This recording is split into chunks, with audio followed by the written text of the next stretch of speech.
Assalamualaikum warahmatullahi wabarakatuh. Alhamdulillah, wassalatu wassalamu ala rasulillah. Segala puji dan puja kehadirat Allah subhanahu wa ta'ala, juga salawat dan taslim kepada Nabi besar Muhammad sallallahu alaihi wa ala alihi wa sahbihi wasallam. Sebagai seorang muslim, kita memiliki sebuah ciri khas, yaitu karakter yang baik, akhlak yang mulia.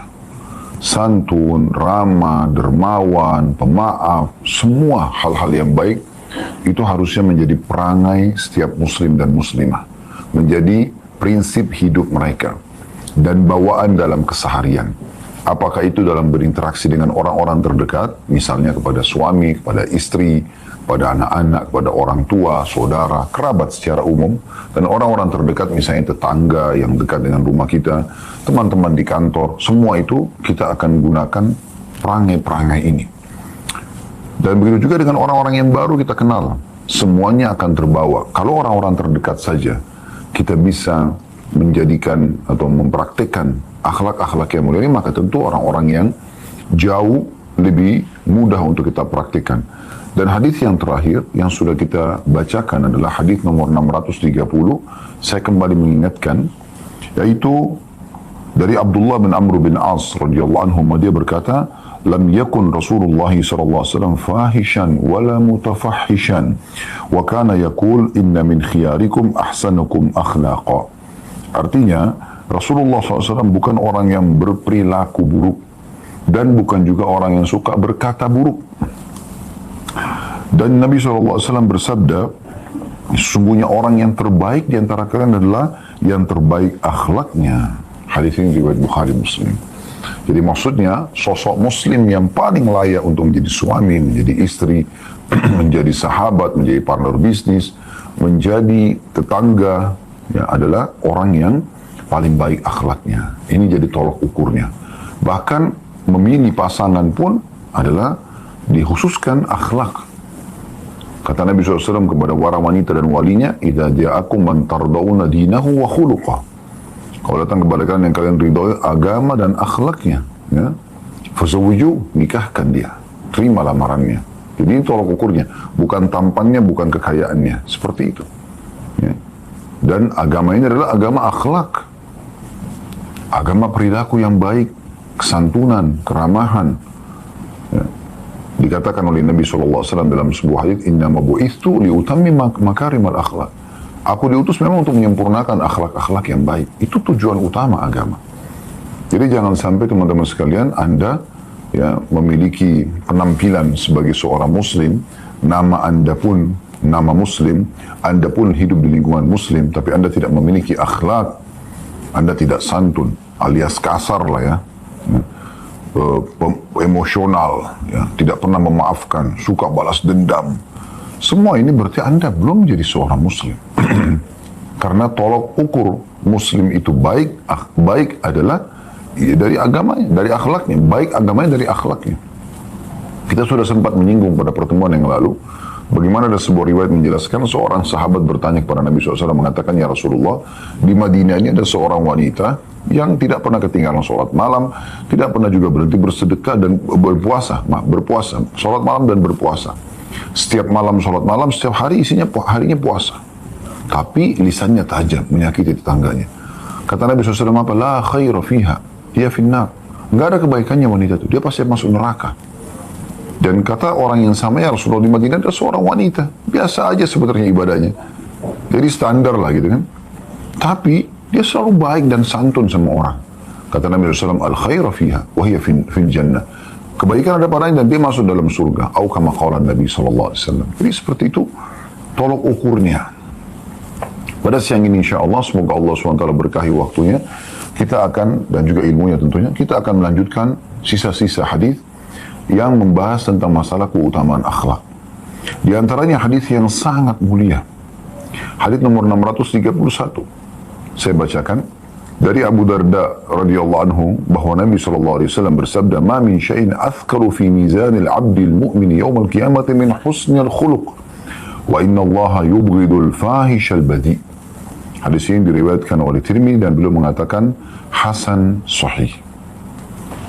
Terjemahannya kata Nabi SAW, tidak ada sesuatu pun yang lebih berat dalam timbangan hamba mukmin pada hari kiamat dibandingkan akhlak yang baik. Jadi subhanallah, akhlak yang baik adalah amal saleh yang paling berat timbangannya hari kiamat. Anda bisa bayangkan, berarti menjadi tolok ukur baiknya sosok muslim itu dari akhlaknya. Baiknya seseorang justru dari akhlaknya. Dan sungguhnya Allah itu membenci orang yang keji dan suka berkata kotor. Jadi bukan ciri seorang muslim emosional, marah-marah, kotoran kotor, tutur kata yang kotor, kasar, keras, sama sekali. Anda harus cuci tangan dari semua itu. Mulai hari ini, mulai siang ini, Anda harus menjadi sosok yang selalu senyum, selalu ramah, selalu sopan, santun, pemaaf, dermawan, jujur, amanah, tanggung jawab, semua itu. Dan semua itu punya keutamaan. Ada fadilahnya. Anda akan dapat pahala sisi Allah SWT. Gabungannya semua dikenal dengan akhlak yang baik. Dan itulah yang paling berat di timbangan amal pada hari kiamat nanti. Itu luar biasa gitu. Ya. Maka kalau ada orang, sekali lagi, penampilannya sudah muslim, namanya muslim, tapi bobrok sikapnya, suka berkata kasar, ya, emosional, semuanya dibalas dengan dendam. Di masa sekarang seperti di media, dia diserang, dia serang lagi. Dicari kesalahannya, dia cari kesalahan orang lain. Ini yang sedang menyerang dan mencari kesalahannya adalah orang yang salah dan bodoh. Dia pun ikut-ikutan bodoh. Kenapa? Kenapa Anda tidak menjadi orang yang memiliki akhlak yang mulia? Kontrol emosi Anda. Allah subhanahu wa ta'ala sedang menguji Anda dengan orang-orang yang mengganggu Anda itu. Tunjukkan respon yang positif. Tidak usah emosional. Kalau Anda salah, Anda perbaikin. Alhamdulillah Allah ingatkan melalui orang ini. Daripada hari kiamat Allah hisab, daripada disiksa di kuburan, alhamdulillah, tidak usah balas. Perbaikin saja, taubat kepada Allah, perbaikin. Atau kalau Anda benar, Allah pasti bela. Inna Allah yudafi 'anil ladzina amanu, kata Allah SWT berquran. Allah itu membela orang-orang beriman. Allah punya cara, dan cara Allah itu sangat cantik dan indah, rapi, ya, dan tepat sasaran. Kalau Allah subhanahu wa ta'ala yang membalaskan buat Anda, aman. Anda tinggal duduk manis, tinggal beribadah kepada Allah subhanahu wa ta'ala. Jadikan semua serangan-serangan orang itu justru sebagai ajang Anda mendekatkan diri kepada Allah subhanahu wa ta'ala. Sebagai ajang Anda menambah poin-poin hasanah, pahala atau pahalaan dari timbangan amal pada hari kiamat nanti. Nabi SAW sering disakiti masa hidup beliau, tapi beliau balas dengan akhlak yang mulia. Ya. Bagaimana Nabi SAW dicaci maki oleh tokoh-tokoh Quraisy, tapi di saat mereka masuk Islam, mereka menyatakan to Allah subhanahu wa ta'ala, Nabi SAW sambut dengan senyum, dengan gembira. Umar bin Khattab pembenci Islam dulu, tapi setelah masuk Islam, Nabi SAW sambut dengan mulia. Banyak orang seperti itu. Banyak sekali. Orang yang tadinya benci Islam, akhirnya menjadi suka. Ya. Thumamah bin Gusar radhiyallahu anhu juga begitu. Kepala suku yang ada di sekitar Mekah, ya, yang mensuplai makanan ke Mekah. Tadinya benci sekali Nabi SAW, benci Islam. Tapi setelah masuk Islam, dia ubah semuanya, dan akhirnya Allah ubah pun rasa bencinya menjadi suka. Tidak usah khawatir. Jangan kita teman-teman yang habisi waktu untuk mengkantor gosipan orang, fitnahan orang. Habis umur kita untuk itu. Terus gimana caranya supaya tenang, Ustaz? Minta kepada Allah SWT diberikan ketenangan hati. Tenang saja dalam menghadapi permasalahan. Karena Anda panik atau tenang, tetap masalah sudah terjadi kan? Anda sudah diserang, Anda sudah digibah, digunjing, Anda sudah difitnah. Udah, saya sudah katakan tadi, solusinya kalau Anda salah, Anda memohon ampun kepada Allah SWT, jadikan itu sebagai teguran dari Allah melalui orang itu. Nanti Allah punya cara memperbaiki nama Anda. Kalau Anda benar, tenang saja. Allah akan datangkan pertolongan dengan caranya. Dan cara Allah, sekali lagi saya katakan, indah sekali. Banyak yang berlalu dalam hidup saya seperti itu. Ternyata dengan kita hadapi dengan akhlak yang mulia, malah menjadi penyebab hidayahnya orang lain. Ya? dan tidak mengganggu sama sekali kehidupan kita. Nah, ini yang perlu digarisbawahi teman-teman sekalian. Baik, yang kita bisa ambil pelajaran dari hadis ini. Yang pertama, akhlak mulia adalah amal yang paling mulia. Dia akan menjadi sesuatu yang paling berat di timbangan amal hari kiamat. Dan ini luar biasa. Bukan sholat, bukan puasa, bukan jihad, tapi akhlak yang mulia. Pelajaran yang kedua adalah Allah Subhanahu wa Ta'ala justru membenci akhlak-akhlak, karakter, perangai yang buruk. Di sini di antara contohnya adalah yubghidul fahish. Ya. Allah membenci orang yang keji. Keji ini ringkas tapi maknanya luas. Ya. Matanya melotot, lisannya tajam, tangannya suka melayang, emosional. Ini keji namanya. Keji, orang jadi takut kalau dekat sama dia. Istrinya jadi takut, suaminya jadi nggak nyaman, anak-anaknya jadi nggak nyaman, orang tuanya nggak nyaman sama dia misalnya. Nah, ini karena akhlak yang tidak baik. Pada saat di posisi suami dia tidak baik, posisi istri dia tidak baik, posisi anak dia tidak baik, posisi orang tua tidak baik, sahabat, semua orang di sekitarnya tidak mau mendekat sama dia kecuali karena ada urusan penting saja. Setelah itu orang sudah tidak nyaman lagi. Ada orang subhanallah, kita begitu ketemu, rasanya tidak ingin berpisah. Karena nyamannya dia dalam berbicara, santunnya dalam menyampaikan penjelasan, gitu kan. Kita merasa nyaman dengan orang ini. Bersih, rapi. Jadi penampilannya indah, tutur katanya indah, ya. Selalu ucapan lisannya juga indah, semuanya indah. Tatapan matanya syahdu, jangkauan sentuhan tangannya ramah. Dermawan, suka membantu, minta memaafkan, mudah memaafkan orang, nggak ada balas dendam. Karena memang dari dalam kamus Islam itu balas dendam, emosional, selalu berpikir bagaimana bisa ya, mencelakakan orang lain, iri dan hasad. Nah, dalam Islam semua itu. Mohon kepada Allah Subhanahu Wa Taala teman-teman agar diselamatkan dari perbuatan keji ini. Dan juga kata Nabi SAW di sini, badhi secara khusus lagi, rincian daripada ya tadi fahish. Fahish masuk secara umum. Tadi sudah saya bilang, matanya melotot, tangannya memukul, lisannya tajam, semuanya perangainya nggak nyaman ke orang dekatnya. Kalau badhi khusus masalah lisan, suka berkata kotor. Di sini ada dua bagian ya. Bisa berkata kotor itu diikuti dengan sikap emosionalnya, dengan marah-marah, terus kemudian lisannya mengucapkan kata-kata yang tidak baik. Semua nama-nama binatang digunakan sudah biasa digunakan. Bahkan digunakan dengan pasangan hidupnya sendiri. Ini buruk sekali. Ya. Bagaimana bisa ada seorang suami menghina istrinya menyebutkan dengan nama hewan? Bagaimana seorang istri menyebut suaminya dengan nama hewan? Allah ciptakan manusia sempurna terus dipanggil dengan nama hewan. Panggil anaknya dengan nama hewan. Selalu kalau ngomong matanya melotot. Subhanallah, nampak dari wajah ya. Orang yang biasa emosional itu nampak dari wajahnya. Semuanya serba berkerut, semuanya serba tegang, otot-ototnya tegang, kelihatan jauh lebih tua. Ya begitu.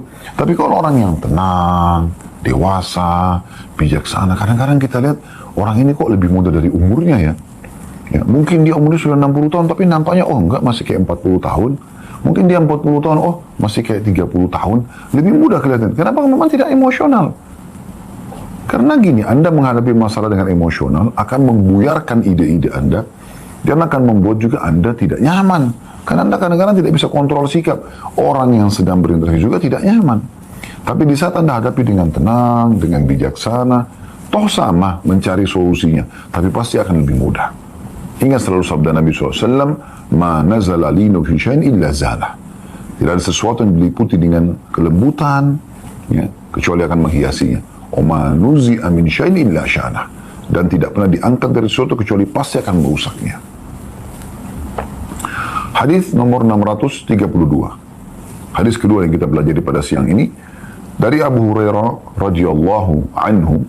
Beliau berkata, su'ila Rasulullah sallallahu alaihi wasallam an akthari ma yudkhilun nasal jannah. Qala taqwallahi wa husnul khuluq. Wa su'ila an akthari ma yudkhilun nasal nar. Faqala al-famu wal farju. Hadis ini diriwayatkan Tirmidzi dan beliau mengatakan hasan sahih. Ini lagi hadis mulia. Ya. Kata Nabi SAW, terjemahannya. Maaf, kata Abu Hurairah radhiyallahu anhu, Rasulullah SAW pernah ditanya tentang amalan apa yang paling banyak membawa orang masuk ke dalam surga. Maka kata Nabi SAW, taqwallah, bertakwa kepada Allah dan akhlak yang baik. Ini paling banyak membawa orang masuk ke dalam surga. Dan beliau juga ditanya tentang perkara apa yang paling banyak membawa orang masuk ke dalam api neraka.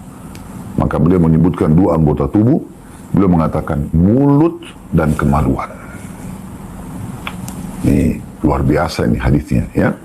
Ayo kita lebih nikmati teman-teman sekalian bagaimana penjelasannya, dan semoga Allah mudahkan kita untuk mempraktikkan dalam kehidupan kita. Dalam hadis ini Nabi SAW ditanya, apa sih yang paling banyak membawa orang masuk ke dalam surga? Maknanya adalah, apa kira-kira yang umum nih semua orang bisa lakukan, tapi pasti membawa atau memberikan tiket VIP ke surga. Maka Nabi SAW memberikan dua judul, ya, yang di bawah judul ini banyak sekali tentunya hal-hal ini. Maksudnya judul kehidupan. Yang pertama, takwa Allah, patuh kepada Allah. Dan yang kedua, husnul khuluq, akhlak yang baik. Dan ditanya juga kepada Nabi SAW, kira-kira apa yang paling banyak membawa orang masuk dalam neraka? Nabi SAW sebutkan dua anggota tubuh yang merupakan sumber induk semua permasalahan. Mulut dan kemaluan. Faedah pertama dari hadis yang bisa kita ambil sekaligus kita jelaskan insyaAllah. Pentingnya seorang muslim peduli, ya, terhadap apa saja yang bisa memasukkan dia ke dalam surga, merupakan target utama setiap muslim dan muslimah, setiap mukmin dan mukminah, dan ya, juga bagaimana dia selamatkan diri dari api neraka. Pentingnya seorang muslim dan muslimah mencari tahu tentang apa yang paling banyak, yang paling mudah menyelamatkan dia masuk ke dalam surga dan menyelamatkan dari api neraka. Ini penting, ini pelajaran pertama. Semua hidup kita sebagai seorang muslim dan muslimah sibuk untuk mencari apa saja amalan dalam keseharian selama ajal belum datang, Allah masih kasih kesempatan, umur, kesehatan, harta, semuanya ke surga. Dan semuanya menyelamatkan dari api neraka. Seperti itu. Ini target utama. Jangan pernah jadikan target wahai muslim dan muslimah selain surga. Bagaimana surga target utamanya. Gerbong ke belakangnya semua Anda lakukan apapun yang bisa membawa ke sana. Ini pelajaran pertama. Pelajaran yang kedua. Amalan yang paling banyak atau sesuatu yang paling banyak membawa masuk dalam surga adalah yang pertama takwa Allah. Ini faedah yang kedua. Apa itu takwa Allah? Patuh kepada Allah. Apa yang Allah perintahkan, patuhi. Apa yang Allah larang, jauhi. Selesai. Anda mau ditawarkan pekerjaan, atau Anda mau mengerjakan satu pekerjaan, tanya dulu. Allah boleh hindak? Halal apa tidak? Disodorin makanan, minuman, ya, apapun, pergaulan, tempat tinggal, lingkungan, ini Allah ridho nggak? Halal nggak? Halal, enjoy, nikmati. Haram, jauhi, selesai. Ya. Dan dalam menikmati gampang, tapi kalau untuk meninggalkan ini butuh perjuangan. Tapi ingat sabda Nabi SAW, man taraka syai'an lillah abdalahu khairan min. Siapa yang meninggalkan sesuatu karena Allah, Allah pasti ganti dengan sesuatu yang lebih baik. Jadi gak usah khawatir, tinggalkan. Selama haram, walaupun menggiurkan, tinggalkan. Masih banyak di antara muslim dan muslimah kadang-kadang bimbang. Tinggalkan gak ya? Gitu. Sayang nih. Ya. Gak ada lagi gitu dalam konsep seorang muslim. Hapus di kamus Anda itu. Selama haram, jauhi. Sejauh-jauhnya. Abdullah bin Umar radhiyallahu anhu mengatakan, aku meninggalkan 1 dirham haram. Syubhat. Lebih aku cinta daripada bersedekah dengan 600.000 dirham. Coba bayangkan. Para salafus salih itu peduli sekali dengan apa yang Allah haramkan. Mereka maksimal, semaksimal mungkin menjauhi itu. Semampu dia. Nah, ini hal yang luar biasa. Yang harus benar-benar jadikan sebagai sebuah target utama setiap muslim dan muslimah. Dan nikmatin itu teman-teman sekalian. Toh juga yang Allah perintahkan jauh lebih banyak dibandingkan apa yang Allah larang. Sering kami bahasakan di majelis kami itu. Apa yang Allah perintahkan kepada Anda jauh lebih banyak. Yang Allah halalkan jauh lebih banyak dibandingkan apa yang Allah larang. Dan selalu Allah kasih solusinya. Makanan ini haram, minuman ini haram, pergaulan ini haram, biologis ini haram, ya, pekerjaan ini haram atau pendapatnya haram. Allah kasih solusinya. Ini loh yang halal. Ya, gitu. Gak boleh makan babi. Allah kasih sapi, kambing, ayam, kelinci, hewan air. Gak boleh loh bergaul sama teman buruk, cari teman baik. Gak boleh loh biologis haram, ada biologis halal. Kan gitu. Gak boleh loh pendapatan pergaulan ini, ada pendapatan yang halal. Pasti ada solusi. Kalau gak ada solusinya, mungkin Anda wajar terjerumus. Lalu kenapa Anda tidak? Itu pun kalau sampai ada orang terjerumus, semoga Allah maafkan, Allah masih kasih satu kunci pintu. Ada kunci pintu yang aman sekali. Dia masih bisa selamat, yaitu taubat. 6 huruf ini, ingat selalu, taubat. Allah gembira dengan taubat hambanya. Sudah melanggar, Allah masih kasih kesempatan. Dalam sebuah hadis Bukhari, kata Nabi SAW, Allah lebih gembira dengan taubat hambanya dibandingkan seseorang di antara kalian membawa seluruh bekalnya di atas tunggangannya, di atas untanya, semua harta, semua makanan, semua pakaian sudah dibawa di situ ke padang pasir yang tak bertuan. Kemudian dia istirahat di bawah sebuah pohon. Kemudian setelah itu dia tertidur. Waktu dia bangun, dia tidak temukan untanya. Semua bekal makanannya habis. Dia keliling-keliling mencari, tidak temukan. Setelah putus asa dia mengatakan, saya coba kembali saja ke bawah pohon tadi, saya tidur lagi, semoga saya tidak bangun. Maksudnya meninggal. Waktu dia tidur, dia bangun, ada untanya di depan matanya. Bagaimana gembiranya dia? Dia bisa lanjutkan perjalanan, dia bisa kenakan lagi pakaiannya, dia bisa makan makanan dan bekalnya, bisa lanjutkan kehidupan. Allah lebih gembira, kata Nabi SAW, dengan tobat hambanya daripada itu. Jadi Allah kasih solusi. Ya. Di saat Anda menikmatin hal-hal yang baik itu, Anda akan dapat pahala dan juga mendapatkan kebutuhan Anda. Dan Anda juga dapat pahala dengan meninggalkan yang haram. Di saat Anda terjerumus pada yang haram pun, Allah masih kasih satu kunci lagi. Taubat. Masih bisa kembali. Berulang kali. Kata Nabi SAW kepada seorang sahabat yang mengatakan, ya Rasulullah, kalau saya buat dosa. Kata Nabi SAW, taubatlah. Lalu dia mengatakan, kalau saya ulangi lagi. Kata Nabi SAW, taubatlah. Dia mengatakan, ya Rasulullah, kalau saya ulangi. Kata Nabi SAW, taubatlah. Lalu Nabi SAW mengatakan, Allah tidak akan bosan sampai kalian bosan. Cuma luar biasa. Itu namanya takwa. Takwa kepada Allah SWT. Cuma orang yang terus saja di atas ketakwaan kepada Allah SWT, dia kerjakan terus ketaatan, dia jauhi terus pelanggaran. Walaupun tadi kalau pelanggaran terjadi dia masih bisa tobat ya. Kalau dia terus jaga, maka level imannya beda dengan orang yang terjerumus dalam dosa. Gitu. Nah ini penting untuk digarisbawahi.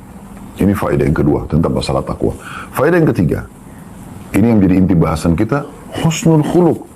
Ternyata untuk masuk ke dalam surga juga, ya, kuncinya adalah punya akhlak yang mulia. Terus sudah kita bahasakan, santun, ramah, dermawan, pemaaf. Anda juga awet muda. Ini saya kasih resep seperti ini, mungkin orang lebih mudah menerimanya ya. Kalau Anda saya tanya, mau nggak awet muda? Mau, Sir. Oke, jangan marah. Jangan emosional. Coba pemaaf. Santai aja hadapin masalah seberat apapun. Tuh Anda emosi, atau Anda ketakutan, atau Anda khawatir dengan Anda tidak khawatir, tetap aja Anda harus melaluinya, kan begitu. Tapi di saat Anda tenang, Anda bijaksana, justru Anda gunakan momentum itu untuk mendekatkan diri kepada Allah SWT dan minta solusi dari Allah, di situ puncaknya Anda akan mendapatkan solusinya. Bukan dengan kepanikan, bukan justru malah maksiat, mabuk-mabukan, ke karaoke, ke diskotik, malah berzina, wah tambah kacau semuanya. Nah ini faedah yang luar biasa. Coba ambil resep ini, akhlak yang mulia ini berat sekali timbangan amal hari kiamat. Dan potongan faedah yang ketiga ini tentang amal kedua yang bisa paling banyak membawa masuk manusia ke dalam surga. Ini subhanallah relevan sekali dengan hadis nomor 631 yang tadi kita bahas sebelumnya. Ini kan 632 ya. Bahwasanya akhlak mulia adalah yang paling berat di timbangan amal hari kiamat. Faedah keempat dari hadis tentang yang paling banyak membawa orang masuk ke dalam neraka, yaitu disebutkan apa? Mulut. Mulut, teman-teman sekalian. Hati-hati. Ucapkan dari lisan Anda ini yang baik saja. Baik saja. Jangan kasih kesempatan ucapan yang buruk. Baik saja. Walaupun lagi marah, ucapin yang baik. Saya selalu kalau teringat kisah Syekh Sudes, Hafizahullah pernah menyampaikan di salah satu di publik, waktu beliau ditanya, apa resepnya Anda menjadi imam Masjidil Haram? Yang unik itu beliau mengatakan begini, bukan karena, oh saya dari kecil dididik sama orang tua saya untuk hafal Quran, bukan. Beliau itu kan umum, orang semua tahu. Tapi ada satu hal yang dia pesankan, yang sebenarnya tidak perlu beliau ceritakan, tapi beliau ingin sampaikan itu pentingnya orang tua berkata-kata baik nih. Dia mengatakan, saya dulu waktu kecil kalau nakal nih, buat pusing orang tua saya. Karena kan anak-anak begitu cari ya sensasi, cari masalah supaya orang tuanya jadi negur dia, karena itu bagi dia bentuk kasih sayang misalnya. Maka dia mengatakan, saya dulu kalau nakal, ibu saya selalu mengatakan, pergilah ke Masjidil Haram, semoga kau jadi imam haram. Coba, ibunya ucapin itu. Jadi dalam kondisi anaknya nakal pun aktif, dia masih mengatakan, semoga engkau menjadi imam haram. Dasarnya akal kita teman-teman dan diri kita ini tidak menerima kata-kata negatif. Jadi kalau Anda mengatakan jangan makan, orang itu berpikir apa ini? Penasaran manusia itu mau makan gitu. Jadi lebih baik Anda mengatakan, ya makanlah ini misalnya. Sebenarnya Anda sedang melarang makan yang itu. Itu sudah cukup. Nabi SAW waktu ingatkan anak dari istrinya, Salamah, beliau mengatakan, makanlah dengan tangan kananmu. Wahai anak kecil, makanlah dengan tangan kananmu. Ya. Bacalah bismillah, baca bismillah, makan dengan tangan kananmu dan makan apa yang ada di hadapanmu. Nabi SAW tidak mengatakan, jangan makan itu ya. Enggak. Nabi SAW cuma mengatakan, makan yang ada di hadapanmu. Karena apa yang dihidangkan depan, ada penilaian orang kalau kita cuma makan yang itu saja. Ya kan gitu. Nah ini penting. Jaga lisan. Setiap perkataan yang sudah keluar, itu sudah milik orang. Seperti bola liar. Anda susah mengontrolnya. Tapi kalau masih di mulut Anda sendiri, masih milik Anda. Pahit apapun, telan saja. Tidak usah diucapkan. Santun, ramah, tetap baik berkata. Yang terakhir, faedah yang kelima dari hadis. Tentang hal kedua yang paling banyak membawa orang masuk dalam neraka. Kemaluan. Kapan disalahgunakan, maka akan menjadi penyebab masuk ke neraka. Zina maksudnya. Dan dia akan selamat dengan dia menikah.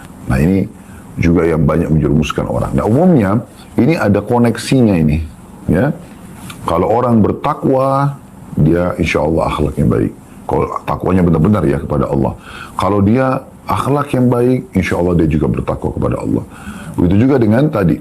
Kalau orang lisannya buruk, selalu digunakan dalam kemaksiatan, akan membuka pintu maksiat kemaluannya. Umumnya orang yang tidak bisa kontrol kemaluannya, lisannya pun tidak bisa dikontrol. Allahu a'lam. Kita akan masuk sekarang hadits nomor 633, berbunyi dari Abu Hurairah radhiyallahu anhu. Dia berkata, Rasulullah SAW bersabda, akmalul mu'minina imanan ahsanum khuluqa wa khiyarukum linisaihim. Hadis ini riwayat Tirmidzi dan beliau mengatakan hasan sahih. Terjemahannya, orang mukmin yang paling sempurna imannya adalah orang mukmin yang paling baik akhlaknya. Dan orang terbaik dari kalian adalah yang terbaik kepada istri-istrinya. Hadis ini, teman-teman sekalian, masih dalam bab akhlak dan lebih dalam lagi membahas tentang masalah akhlak. Ya. Kita bisa lihat di sini, potongan pertama hadis sekaligus kita masuk ke faedah pertama dari hadis adalah tolok ukur kesempurnaan iman seseorang justru pada saat akhlaknya baik. Makanya kata Nabi SAW, akmalul mu'minina imanan ahsanuhum khuluqa.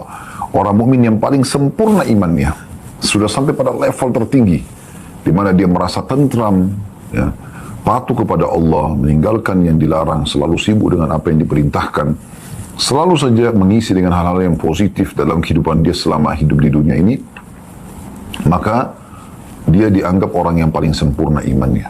Ya. Itu justru sempurna imannya justru dengan baiknya akhlaknya. Dan sulit sekali bertemu antara iman yang sempurna dengan akhlak yang buruk, tidak mungkin. Jadi kalau Anda lihat ada orang, kelihatannya dari performanya, bahkan mungkin dia sampai pada level seorang ustadz atau kiai, tapi ternyata akhlaknya buruk. Ini tidak bisa jadi tolak ukur. Berarti imannya masih bermasalah orang ini. Karena kalau imannya bagus, maka akhlaknya akan bagus. Kita lihat dari tutur katanya, berbicara pun di media sekarang, bisa mengontrol kata-katanya, bisa mengontrol emosinya, ya. Orang ini berarti bagus akhlaknya. Berarti imannya juga bagus, karena itu tolak ukurnya. Tapi kalau orang, walaupun dia seorang ustaz, tapi lisannya tajam, Seorang kiai tapi lisannya tajam, di media pun suka bicara, tidak terkontrol lisannya. Tentu saya tidak menyinggung siapapun ya, saya bicara secara umum global. Saya tidak ada bermaksud siapapun, tapi ini umum. Tapi kalau kita lihat dari hadis ini, kalau ada orang mengaku mukmin, namun lisannya tajam, akhlaknya perangnya tidak baik, maka percuma. Berarti imannya pun terganggu. Kesempurnaan iman justru di kesempurnaan akhlak itu. Faedah yang kedua dari hadis adalah Nabi SAW lebih dalam masuk. Dan orang yang terbaik akhlaknya antara kalian adalah orang yang terbaik pada istrinya. Loh, kenapa kok istri di sini dijadikan tolak ukur? Karena memang istri adalah orang yang paling sering interaksi dengan sang suami. Begitu juga tentu dengan istri. Yang paling bisa diketahui dan mengenal dia, siapa orang ini? Dari suaminya. Orang terdekat dengan dia. Suami istri itu tangga bantal. Sudah satu pakaian. Allah menggambarkan, hunna libasun lakum wa antum libasun lahun. Para istri itu seperti pakaian bagi suami. Para suami seperti pakaian bagi para istri. Kenapa dibahasakan seperti ini? Karena badan kita tanpa busana pun dilihat oleh pasangan kita. Dia udah tahu luar dalam kita.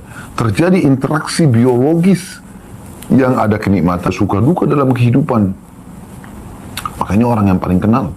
Makanya waktu para sahabat ingin mengetahui karakter Nabi SAW. Di luar rumah kami sudah kenal Nabi ini. Santun, ramah, dermawan, wah pokoknya top, udah, gak ada masalah. Udah Masya Allah. Tapi mereka penasaran, ingin tahu dalam rumahnya seperti apa. Ya? Maka mereka datang kepada Ummul Mukminin Aisyah radhiyallahu anha. Lalu mengatakan, kaifa kana khuluqun Nabi sallallahu alaihi wasallam. Mereka bertanya, bagaimana akhlaknya Nabi SAW? Tanya pada istrinya. Saking sulitnya lagi Aisyah menggambarkan bagaimana indahnya akhlak Nabi SAW, beliau cuma mengatakan, kana khuluquhul Qur'an. Akhlaknya Nabi Al-Quran. Dan bagaimana Al-Quran kalamullah, sempurna, panduan dalam hidup manusia, petunjuk dari kepada jalan yang benar, menyelamatkan dari kesesatan, ya, pembela mana yang hak, mana yang batil. Begitulah Nabi SAW. Akhlak yang mulia. Ya. Maka ini yang jadi pegangan teman-teman sekalian. Dan Nabi SAW mengatakan istri, suami dianjurkan untuk melindungi istrinya, mendidik istrinya. Maka itu yang dijadikan sebagai pegangan. Suami itu marah pada tempatnya, tapi tidak dengan meluap-luap. Kecuali istri sudah melampaui batas. Nabi SAW begitu. Tapi beliau pernah marah sekali. Ya, pada saat melihat istrinya semua seperti tanda kutip demo minta naik nafkah. Padahal sudah ditentukan oleh Allah Subhanahu Wa Taala. Maka beliau menghajar para istrinya. Beliau tinggal di satu rumah sendiri sebulan bersumpah tidak mau menemui para istrinya. Setelah itu Nabi SAW disuruh oleh Allah SWT menyampaikan kepada para istrinya, sekarang suruh pilih mereka. Ikutin perintah dan peraturan Allah dan Rasulnya, dan akan dapat pahala bersama dengan Nabi di dunia dan di akhirat, atau pilih cerai dan akan diberikan apa yang mereka mau. Maka Nabi SAW mulai dengan Aisyah. Lalu Aisyah langsung menangis dan mengatakan, ya Rasulullah, apakah ada pilihan untuk saya tinggal sama anda atau saya berpisah? Tentu saya akan milih tinggal bersama anda. Lalu beliau minta maaf, dan semua istri-istri yang lain pun sama.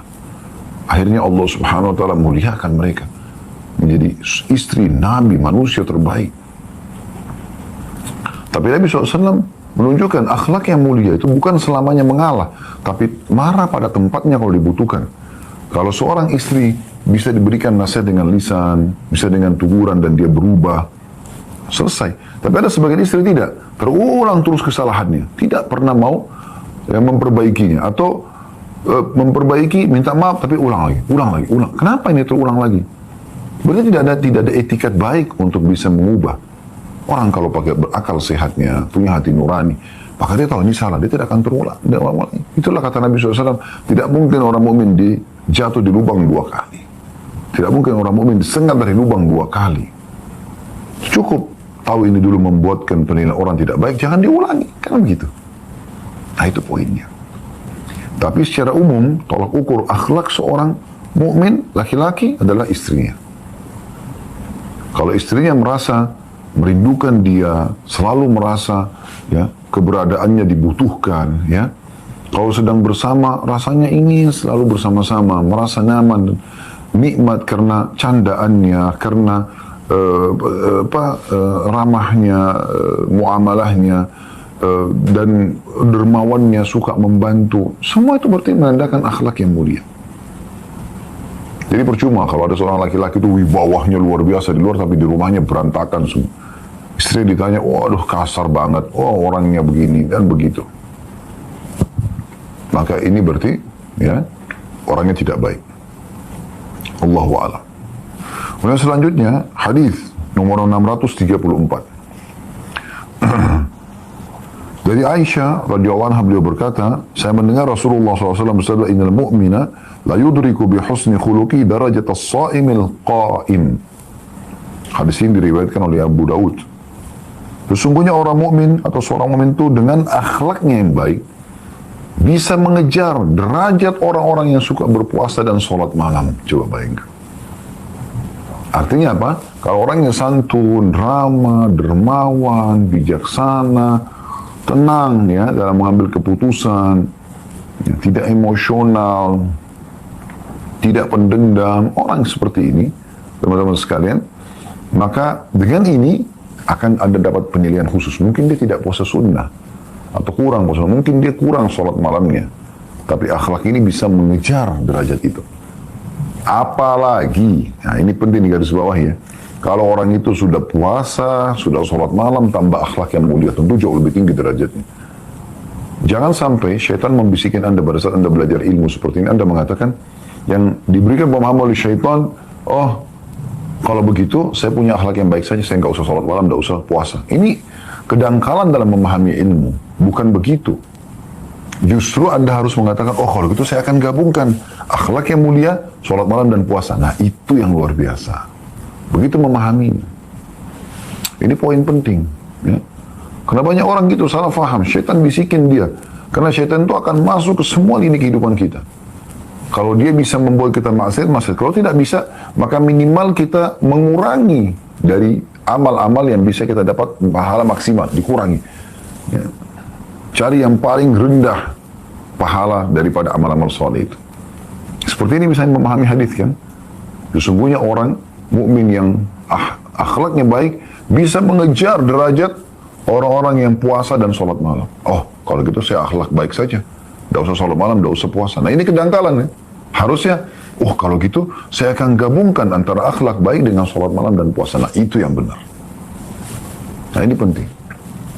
Baik, pelajaran pertama dari hadis yang bisa kita ambil adalah bahwasanya akhlak yang mulia ya adalah amalan saleh dan akan menjadi penyebab tingginya derajat di surga nanti. Hadis selanjutnya 635 dari Abu Umamah al-Bahili radhiyallahu anhu, beliau berkata Rasulullah SAW bersabda, ana za'imun bi baitin fi rabadil jannati liman taraka al-mira wa in kana muhiqqa wa bi baitin fi wasatil jannati liman taraka al-kadhiba wa in kana mazihan wa bi baitin fi a'la al-jannati liman hasuna khuluquhu. Hadis ini diriwayatkan Abu Daud dengan sanad sahih. Terjemahannya, kata Nabi SAW, aku menjamin sebuah istana di pinggir surga. Ada footnote nomor 502 di bawah, Rabadul Jannah adalah apa yang ada di sekeliling surga, di luar surga. Ini diserupakan dengan gedung-gedung yang dibangun di sekeliling kota di bagian benteng. Ya.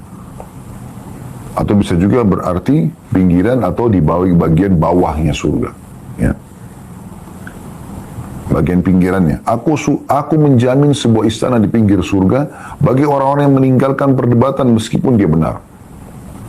Dan sebuah istana di tengah-tengah surga bagi orang yang meninggalkan dusta meskipun hanya bercanda atau bercanda. Dan sebuah istana di bagian atas surga bagi orang yang baik akhlaknya. Kita langsung saja masuk ke faedah hadis. Faedah yang pertama dari hadis adalah adanya jaminan surga dari Nabi SAW untuk orang-orang yang meninggalkan perdebatan walaupun benar. Kita mengatakan, Ustaz, kalau gitu apa kita tidak boleh berdebat sama sekali? Boleh, bukan tidak boleh. Tapi bukan menjadi sebuah perangai. Bukan menjadi sebuah perangai. Dan di sini maksud adalah, kalau seandainya Anda sedang berdiskusi dengan seseorang, dan terjadi perdebatan dalam diskusi tersebut untuk mencapai sebuah titik. Tujuannya benar gitu, tujuannya untuk baik. Dan memang dua pihak ini mencari kebenaran memang. Ini menyampaikan argumen, ini menyampaikan argumen. Terjadi diskusi, mungkin sedikit perdebatan di situ. Imam Syafi'i rahimahullah pernah berdebat dengan orang tentang masalah hukum. Tapi beliau setelah selesai, beliau mengatakan pada orang tersebut, ya, perdebatan ini tidak harus mengganggu ukhuwah di antara kita. Masing-masing orang punya pendapat, tidak ada masalah. Nah ini perlu kita lebih dewasa di Indonesia ini. Karena kita di Indonesia ini seakan-akan pendapat saya ini maka saya yang paling benar. Orang lain tidak boleh. Nah ini keliru. Gitu kan? Kita kan negara demokrasi. Orang semua bisa memberikan pendapat, yang penting benar, gitu kan. Kalau kita bicara lingkup kita sebagai seorang muslim, orang semua bisa punya pendapat. Apalagi kalau punya dalil, gitu kan. Ya udah, orang masing-masing melakukannya. Jadi tidak perlu memberhentikan pengajian, melarang masjid, melarang ini. Untuk apa semua ini? Kalau orang punya hak, ya sudah, sebagai warga negara Indonesia. Kecuali memang dia sesat. Dia nggak mungkin, nggak ada dalil, nggak ada panduannya, itu lain. Anda menyampaikan pendapat Anda dengan argumen, orang juga menyampaikan pendapat dengan argumen, selesai. Gitu. Kan bisa masing-masing menyampaikan. Anda mengatakan boleh, orang lain mengatakan tidak boleh, ya sudah, tak apa-apa. Masing-masing punya dalil. Nah itu hak masing-masing, boleh saja. Dan itu justru khazanah, ya, dalam Islam yang perlu kita sama-sama jaga, gitu kan. Kecuali orang itu jelas jauh dari agama, jauh dari dalil, itu berbeda. Ini yang pertama. Faedah yang kedua dari hadis adalah jaminan juga di surga, di tengah-tengah surga, bagi orang yang meninggalkan bohong walaupun bercanda. Coba bayangkan. Berarti teman-teman tidak ada alasan untuk bohong, gitu kan? Karena bercanda pun untuk membuat orang senang, orang ketawa, ya, atau mengambil hati orang lain, tetap tidak boleh. Nah ini penting ini, ya, tetap tidak boleh. Oleh karena itu, kita harus jujur. Bercanda pun jujur. Gitu kan? Nah ini penting. Kemudian yang ketiga, faedah kita dari hadis adalah, dan jaminan di tempat tertingginya surga. Bagi siapa? Bagi orang yang memiliki akhlak yang baik. Ini saksi bahasan kita. Makin baik akhlak kita, maka makin tinggi derajat kita. Semoga Allah jadikan kita termasuk orang-orang seperti ini. Allahumma amin. Hadis yang terakhir di dalam bab kita ini, bab ke-73 ya. Nanti di bab 74 itu lebih masuk kepada rincian daripada akhlak yang mulia itu. Kan ada bab tentang kesantunan, kesabaran, kelemah lembutan, itu ada rincian daripada akhlak. Kita sekarang masih bicara tentang globalnya akhlak itu. Hadis terakhir dalam bab kita ini, hadis nomor 636 dari Jabir radhiyallahu anhu bahwa Rasulullah sallallahu alaihi wasallam bersabda, "Inna min ahabbikum ilayya wa aqrabikum minni majlisan yawmal qiyamah ahasinakum akhlaqa wa inna abghadakum ilayya wa ab'adakum minni yawmal qiyamah ath-thartharuna wal mutashaddiquna wal mutafayhiqun." Qalu ya Rasulullah, qad alimna ath-thartharuna wal mutashaddiqun, famal mutafayhiqun? Qala al-mutakabbirun. Hadis ini riwayat Tirmidzi dengan sanad hasan. Terjemahannya, kata Nabi SAW, sungguhnya di antara orang-orang yang paling aku cintai, poin, dan paling dekat tempat duduknya dariku nanti di hari kiamat, poin yang lain. Jadi orang yang paling Nabi cintai dan paling dekat dengan Nabi nanti di hari kiamat adalah orang-orang yang paling baik akhlaknya. Dan sungguhnya di antara orang-orang yang paling aku benci adalah yang paling jauh kedudukannya di hari kiamat dariku adalah ath-thartharun, mutasyaddiqun, dal mutafayhiqun. Lalu mereka para sahabat mengatakan, ya Rasulullah, kami telah tahu thartharun dal mutasyaddiqun. Lalu siapa mutafayhiqun? Maka Nabi SAW mengatakan orang-orang yang takabur. Untuk lebih jelasnya, siapa sih yang Nabi SAW benci ini? Ath-tharthar, ya, ath-tharthar, ya, adalah orang yang banyak bicara dengan memaksakan diri. Jadi kalau ada orang, kita bahas topik apapun, selalu dia yang paling banyak bicaranya. Seperti dia menguasai semua bidang. Ath-thartharun. Banyak ngomong. Ya. Kalau dia ngomong di bidangnya nggak ada masalah, tapi kalau semua bidang dia kuasai, semua dia yang mau dominasi, ini tanda tanya ini. Kemudian al-mutasyaddiq, dari al-mutasyaddiqun adalah orang yang menyombongkan diri kepada orang lain dengan ucapannya, yang memenuhi mulutnya dengan kata-kata sambil memaksakan diri memfasihkannya dan mengagung-agungkannya. Yang ketiga, mutafaihiq, berasal dari kata al-fahqu, artinya penuh, yaitu orang yang memenuhi mulutnya dengan ucapan, berbicara panjang lebar, berkata aneh-aneh karena tinggi hati dan sombong, serta memperlihatkan kelebihan dirinya kepada orang lain. At-Tirmidzi meriwayatkan dari Abdullah bin Mubarak rahimahullah tentang tafsir akhlak yang baik, beliau mengatakan berwajah manis, memberikan kebaikan dan tidak mengganggu. Nah, ini hadis ini. Kita langsung saja masuk teman-teman sekalian kepada faidah hadis ya. Untuk mendapatkan ternyata ada orang-orang, dan semoga Allah SWT jadikan kita, ada orang-orang yang nanti akan Nabi cintai dan juga paling dekat dengan Nabi pada hari kiamat. Jadi ini harus menjadi target setiap muslim juga nih. Jadi bukan hanya sekedar masuk surga, kita tidak pernah bertemu dengan Nabi, tapi bagaimana caranya supaya Nabi cintai kita, ada caranya. Ya. Dan juga nanti hari kiamat kita berdekatan dengan Nabi SAW, bersebelahan dengan beliau. Semoga Allah jadikan itu. Ternyata ada orang seperti ini. Siapa mereka? Faedah pertama hadis, yaitu orang yang paling baik akhlaknya. Ini saja Nabi SAW mengatakan. Nabi akan cintai kita karena akhlak kita yang baik. Dan itu adalah ajaran Nabi SAW memang. Jujur, amanah, tanggung jawab, santun, ramah, dermawan, dan seterusnya. Kemudian juga ya paling dekat duduknya di sisi Allah, di sisi Nabi SAW hari kiamat. Bangga benar luar biasa kita bersebelahan dengan Nabi SAW duduknya. Hanya dengan memiliki satu resep akhlak yang mulia. Ini faedah pertama. Jadi ternyata untuk mendapatkan cinta Nabi dan juga ya, dekat dengan beliau pada hari kiamat adalah memiliki akhlak. Ini berarti kedudukan akhlak yang mulia. Ini faedahnya pertama. Faedah yang kedua adalah orang yang paling dibenci oleh Nabi SAW. Ternyata ada 3 golongan. Yang pertama adalah thartharun.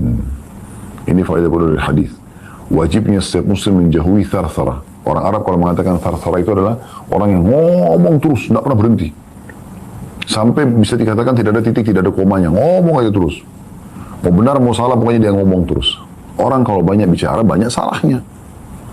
Bicara yang kalau diperlukan. Ya. Ilmu. Atau hal-hal yang mubah. Nanyain kabar orang misalnya. Ya. Atau bertanya sesuatu yang dibutuhkan. Ya. Artinya ada manfaatnya. Bukan thar-thara. Suaranya besar, banyak omongannya, nggak jelas. Itu namanya thar-thara. Ini golongan yang Nabi paling benci. Gitu ya. Kemudian golongan kedua, yang paling Nabi benci, dan ini faedah kita dari hadis adalah al-mutasyaddiqun. Dan tadi sudah kita jelaskan, al-mutasyaddiqun, ya, sebagaimana Imam Nawawi rahimahullah jelaskan, yaitu orang-orang yang memaksakan diri, memfasih-fasihkan bahasanya. Orang dasarnya fasih nggak ada masalah. Tapi ada orang terlalu berlebihan untuk menunjukkan di depan orang karena niatnya memang sudah tidak benar, sehingga dia gunakan semua kosakata yang susah orang fahami supaya dianggap dia orang berpendidikan tinggi. Kenapa nggak pakai kosakata yang sederhana? Anda lagi tuh susun buku, Anda lagi bicara di depan mahasiswa Anda yang memang faham semua bahasa akademik, nggak ada masalah. Tapi depan umum, depan orang awam, depan orang yang tidak berpendidikan, di pasar, ngapain pakai bahasa akademik? Gitu. Orang tidak mengerti. Gunakan bahasa yang mana? Nabi SAW menggunakan bahasa yang mudah difahami oleh orang. Dan Anda harus tahu level orang yang Anda ajak bicara. Tidak semuanya Anda gunakan bahasa-bahasa yang seperti itu. Kata Nabi SAW rahimahullah, khataban nas ala hasbi uqulihim. Semoga Allah merahmati seseorang hamba, seseorang yang kalau bicara menyesuaikan dengan level akal orang yang ada di depannya. Jadi nggak usah mutasyaddiq. Di sini dikatakan orang yang menyombongkan diri kepada orang lain dengan ucapannya, memenuhi mulutnya dengan kata-kata yang memaksakan diri, memfasih-fasihkannya, lalu mengagung-agungkan dirinya. Saya sudah tahu belum? Saya itu begini dan begitu. Ngapain? Kenapa? Praktek lapangan saja selesai. Tunjukkan, orang bisa nilai sendiri kok. Gak perlu Anda besar-besarkan diri Anda. Nah, ini orang kedua yang Nabi paling benci. Faedah yang keempat dari hadis adalah golongan ketiga yang Nabi SAW benci, yaitu al-mutafaihiq. Ya. Yaitu orang yang sini dikatakan orang yang memenuhi mulutnya dengan ucapan, berbicara panjang lebar, berkata aneh-aneh karena tinggi hati dan sombong. Ya. Tapi kalau kesimpulannya dalam hadis sebenarnya adalah orang yang sombong, itu intinya. Ini Nabi SAW paling benci dengan orang seperti ini. Tidak mau ada umat yang sombong. Kalau Imam Nawawi menutup perkataannya dengan hal yang baik sekali, menukil perkataan menukil perkataan Tirmidzi yang menukil dari seorang tabi'in bernama Abdullah bin Mubarak rahimahullah semuanya, yang pada saat ditanya tentang akhlak yang mulia beliau mengatakan berwajah manis, tulus tapi ya, memberikan kebaikan, selalu berbagi kebaikan dan tidak mengganggu orang lain. Kesimpulan daripada penjelasan agar menjauhi 3 sifat yang buruk yang Nabi SAW benci tadi.